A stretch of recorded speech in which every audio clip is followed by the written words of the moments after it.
student, today's lecture we are talking about isozymes. Isoenzymes, what is isoenzyme? If we talk about isoenzyme, that means they are certain enzymes which have a slightly different molecular structure but have a same catalytic function. Such enzyme are called isoenzyme. मतलब क्या होते हैं isoenzyme? वो enzyme होते हैं जो क्या होते हैं, मॉलिक्यूलर स्ट्रक्चर तो इनका एंजाइम से अलग होता है, पर इनका जो फंक्शन होता है एज अ कैटेलिस्ट वो बिल्कुल किसके समान होता है, एंजाइम के समान होता है. तो इन्हें ही बोला जाता है iso enzyme. More than 100 type of iso enzyme जो है वो अभी तक रिकॉग्नाइज किए जा चुके हैं. राइट, दैट मीन्स क्या कि आइसोजाइम की बात करते हैं तो मैंने बताया मोर देन 100 एंजाइम जो है they are known as a isoenzymes. ठीक है, इनकी तरह ये क्या करते हैं, they are working like that. अगर हम इनका कुछ गुड एग्जाम्पल की अगर हम बात करें तो इनके एग्जाम्पल हो जाएंगे LDH. LDH that means lactic dehydrogenase enzyme. ठीक है, ये जो होते हैं इसका बहुत अच्छा सा एग्जाम्पल है. टोटल 5 टाइप के एलडीएच आइसोजाइम देखने को मिलते हैं ह्यूमन बॉडी के अंदर. इसके अलावा एल्कोहलिक डिहाइड्रोजनेज 4 आइसोएंजाइम्स देखने को मिलते हैं मेज के अंदर. ऐसे अलग अलग जगहों पे अलग अलग आइसोएंजाइम्स देखने को मिलते हैं. अगर हम it is held that the isoenzyme are produced by the genetical change during the evolution. मतलब इवोल्यूशन के थ्रू या इवोल्यूशन के कारण जो चेंजेस देखने को मिलते हैं, दैट मीन्स कि इवोल्यूशन हुआ, इवोल्यूशन के कारण जो जेनेटिकल चेंज देखने को मिलते हैं उसके थ्रू आइसोएंजाइम्स का क्या होता है, फॉर्मेशन देखने को मिलता है. ओके, आई होप सो आप लोगों को क्लियर होगा कि what is isozyme. Now we are discussing about the factor affecting the enzyme activity. मतलब एंजाइम एक्टिविटी में कौन कौन से फैक्टर जो रहते हैं वो अफेक्ट करते हैं, उनके बारे में हम factor affecting enzyme activity. In this we consider the first enzyme concentration. That means the rate of enzyme catalyst reaction steadily increase with the increasing in the number of enzyme molecule till the saturated effect is attending. That means enzyme concentration. एक graph के through हम समझते हैं क्या होता है कि enzyme concentration जो होता है, एंजाइम का कंसेंट्रेशन जैसे जैसे क्या होता जाएगा, बढ़ता जाएगा. ठीक है, वैसे वैसे रेट ऑफ रिएक्शन भी क्या होती जाएगी, बढ़ती जाएगी, है ना. रिएक्शन वेलोसिटी भी वैसी वैसी क्या होती जाएगी, रिएक्शन वेलोसिटी. राइट, ये भी वैसे वैसे क्या होती जाएगी, इंक्रीज होती जाएगी. मतलब एंजाइम कंसेंट्रेशन के ऊपर डिपेंड करता है. कैटलिस्ट जो होते हैं वैसे वैसे वो भी क्या होते हैं, ऐसे स्टेडी ग्राफ मिलता है और वो भी कंटिन्यूसली क्या होते जाते हैं, बढ़ते जाते हैं. ये एंजाइम के कंसंट्रेशन के बढ़ने के लिए the second one that is substrate concentration. अगर हम सबस्ट्रेट कंसंट्रेशन की बात करते हैं तो सबस्ट्रेट कंसंट्रेशन का मतलब क्या होता है, if there are more enzyme molecule than the substrate molecule, a progress increases in the substrate molecule and increase the velocity of their conversion to product. Therefore, eventually the rate of reaction reaches a maximum. At this stage, the active site of all the available enzyme molecule are occupied by the substrate molecule. Therefore, the substrate molecule occupy the active site vacant by the product and cannot increase the rate of reaction further. क्या बोला इन्होंने, substrate, अगर substrate का concentration बढ़ता है, concentration बढ़ता है तो इनके अंदर भी क्या होता है, रेट ऑफ रिएक्शन जो होती है वो इंक्रीज देखने को मिलती है. और rate of volume, reaction of volume भी, वेलोसिटी भी क्या होती जाती है, इसी तरीके से कंसंट्रेशन बढ़ जाता है,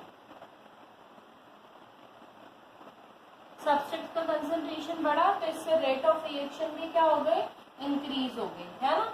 और ये रेट ऑफ रिएक्शन के बढ़ने से भी क्या होता है कि ये जो होता है इनका रेट जो होता है वो अफेक्ट होता है और एंजाइम मॉलिक्यूल अपनी जगह को ऑक्यूपाई कर लेता है और उसकी एक्टिव साइट जो हो जाती है वो वैकेंट हो जाती है। इसके कारण क्या होता है, रिएक्शन जो होती है वो फर्दर इंक्रीज नहीं हो पाती है। इसमें क्या था, एक साइंटिस्ट थे मिशेल और mental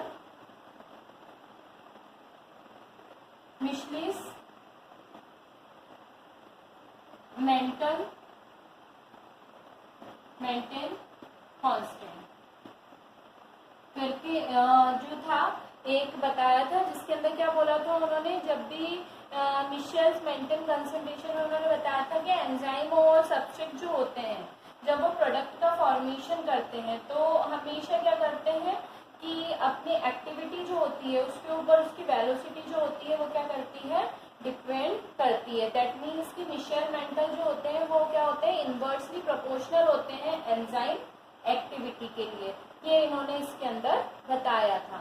the third one that is product concentration.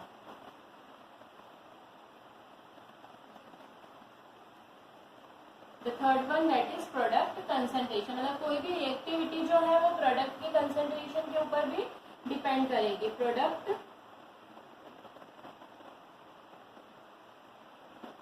Concentration,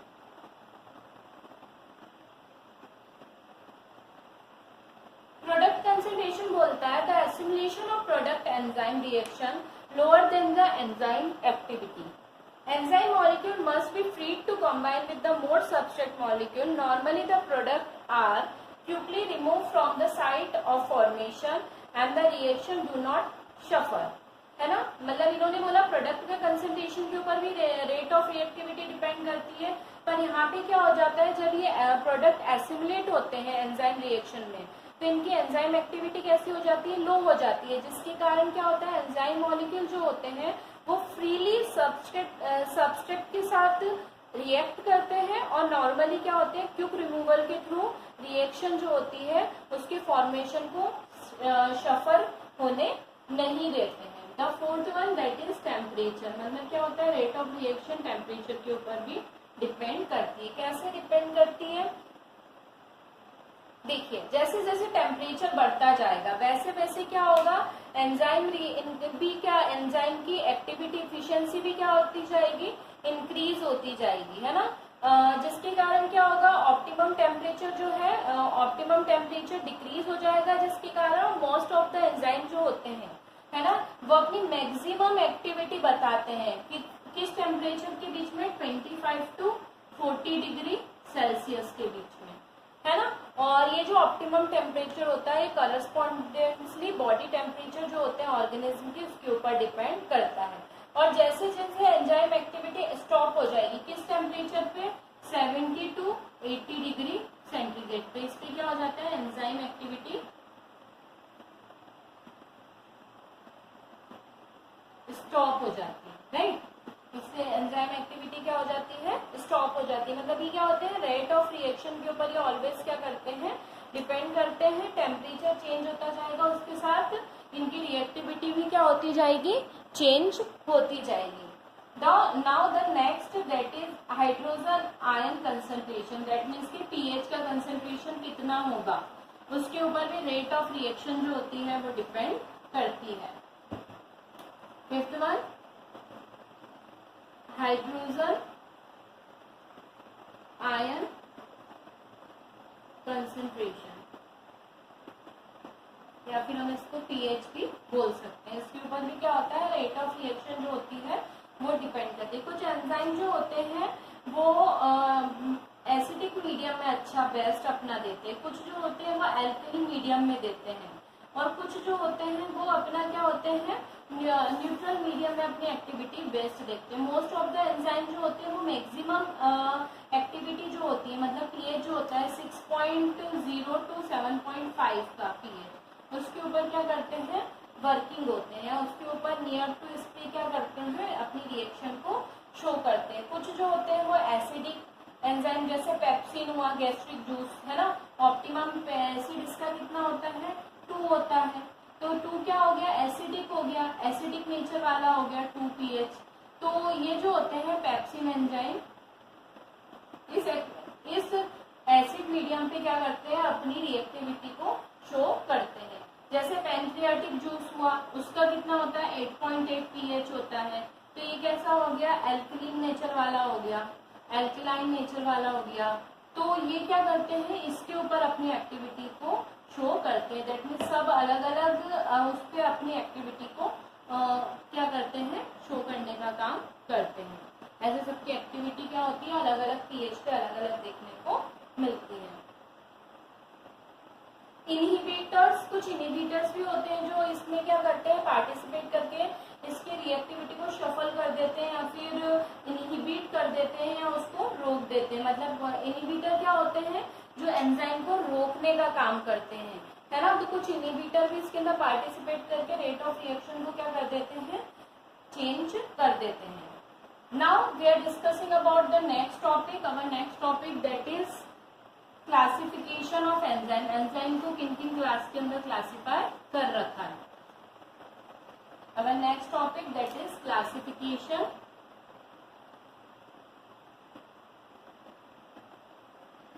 of enzyme.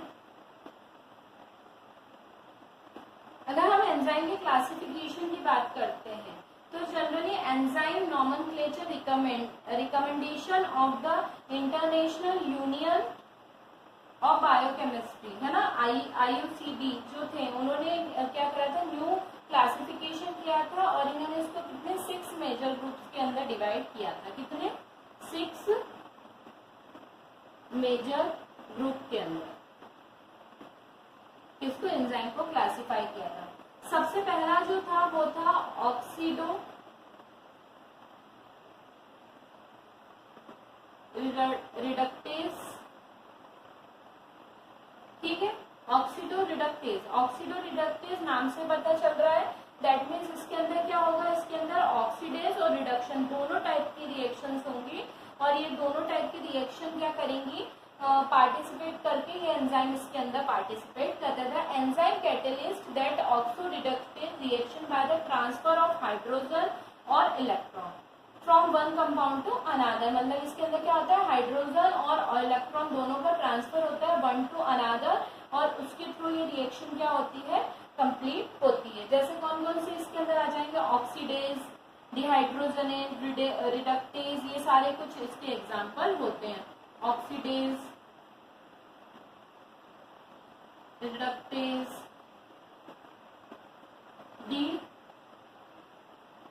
Dehydrogenase, ये सारे इसके क्या होते हैं एग्जाम्पल होते हैं। सेकेंड जो होता है वो होता है ट्रांसफरेज एंजाइम। ट्रांसफरेज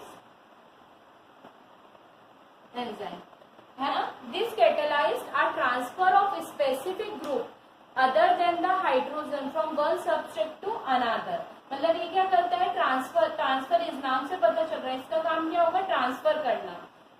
मतलब ये क्या करता है एक जो हाइड्रोजन को छोड़ के किसी भी दूसरे ग्रुप के ऊपर पार्टिसिपेट करते हैं और एक ग्रुप को दूसरे ग्रुप में क्या करते हैं कन्वर्ट करने में हेल्प करते हैं। जैसे हेक्सोकाइनेस ट्रांसफर है ना, हेक्सोकाइनेस एक एंजाइम होता है जो ट्रांसफर करने का काम करता है फॉस्फेट ग्रुप को, है ना, और एटीपी और ग्लूकोज के साथ ही क्या करता है फॉर्मेशन करता है। जैसे एक एग्जांपल के थ्रू बताती हूँ मैं, ग्लूटामेट, ठीक है, प्लस पायरुवेट, ये आपस में एक दूसरे से रिएक्शन करते हैं, है ना, किस एंजाइम की प्रेजेंस में, ट्रांसफरेज एंजाइम की प्रेजेंस में, राइट। और ये किसके अंदर ट्रांसफर हो जाता है, ये हो जाता है एलानीन के अंदर और प्लस अल्फा कीटो ग्लूट्रेट के अंदर, ठीक है। देखिए इसमें क्या हो गया, इसने ट्रांसफर कर दिया है एक ग्रुप से दूसरे ग्रुप के अंदर। इस तरीके से ये देखने को मिलता है। The third one that is hydrolase.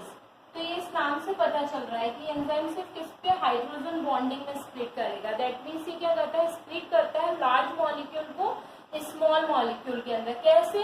Starch, आप सब जानते हैं लार्ज मॉलिक्यूल है, पॉलीसैकेराइड है ना। ये स्टार्च क्या करता है, अमाइलेज एंजाइम, इसी का ग्रुप का एक मेंबर है अमाइलेज, और पैनक्रिएटिक की एंजाइम में ये क्या करता है, इसको माल्टोज प्लस आइसो माल्टोज के अंदर ब्रेक डाउन करने का काम ये करता है, राइट। इसके बाद फोर्थ, अगर हम बात करें 6 मेजर ग्रुप होते हैं, फोर्थ की बात करेंगे तो होता है लाइएज एंजाइम, ठीक है। ये जो होता है, इस एंजाइम का मेन फंक्शन क्या होता है कि ये जो लाइएज एंजाइम होता है, the catalyse breakage of special covalent bound and remove the group with the hydrolysis, है ना। मतलब एक कोई स्पेशल कोवेलेंट बाउंड जो होता है उसमें से हाइड्रोलिसिस करने का या कुछ स्पेशल ग्रुप को रिमूव आउट करने में ये एंजाइम हेल्प करता है, ठीक है। इसके बाद जो फिफ्थ वन है, वो फिफ्थ वन है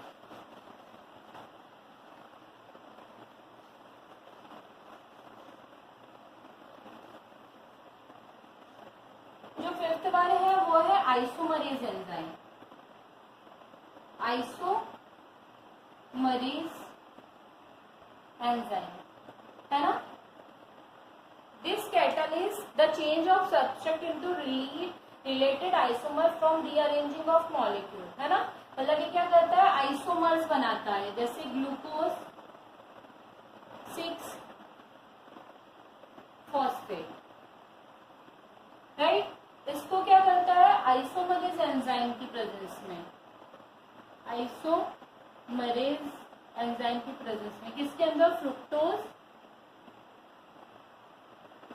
6-फॉस्फेट में चेंज करता है। आइसोमर बन गया ग्लूकोज, आइसोमर है किसका, फ्रुक्टोज का, तो ये आइसोमरेज एंजाइम का काम होता है। The last one that is ligase enzyme, okay. Ligase enzyme ये जो होता है, इसका काम होता है इसको सिंथेटेज एंजाइम भी बोला जाता है। ये जो होता है, ये क्या करता है, दो सबस्ट्रेट मॉलिक्यूल को जोड़ के एनर्जी करके और कोई न्यू का फॉर्मेशन करता है, जैसे पायरुवेट हुआ, है ना। पायरुवेट जो है वो क्या करता है, किसके साथ, CO2 प्लस ATP, है ना। इसके अंदर हाई एनर्जी की जरूरत होती है, तो इसके अंदर क्या होता है, कार्बोक्सिलेज जो एंजाइम होता है,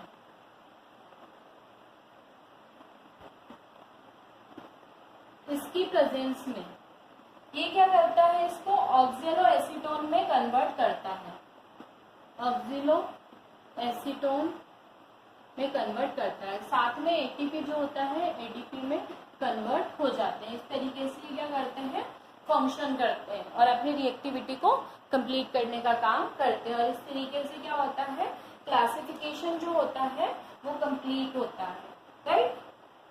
और इस तरीके से our chapter number 10 biomolecules also we finished. Now in next lecture we are discussing our new chapter, the chapter number 11, that is cell cycle, okay. In next class we are discussing our next topic, that is cell cycle and cell division, okay. This chapter is finished. Now next lecture we are discussing chapter number 11, and our chapter number 11 is chapter number 11, that is cell cycle and cell division, okay. So till then student, have a nice day, goodbye.